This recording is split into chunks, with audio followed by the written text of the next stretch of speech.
বিদেশ যাওয়া নিয়ে বলতে বলতে আমরা মুখে ফেনা তুলে ফেললাম।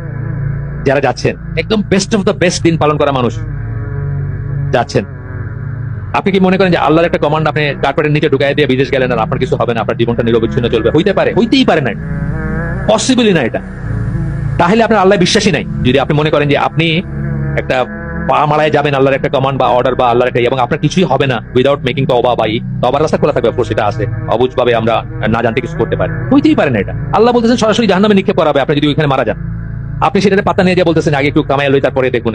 ভালো ভালো ছেলেরা, বুয়েটের আমার একটা পরিচিত ছেলে গেছে, কল্পনা করতে পারি না যে সে কোনদিন যাবে।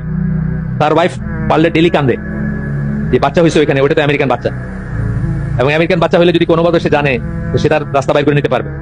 আমাদের এক দিনী ভাইয়ের ছেলে, উনি ওইখান থেকে হিজরত করে চলে আসেন বাংলাদেশে, বাচ্চারা যদি আমেরিকা বড় না হয়। সেই ছেলে ওনারে না জানায় তার ওই যে একটা চিট দেয় আর কি, যে হসপিটালে জন্ম নেয় ওইখানকার একটা চিট দেয়।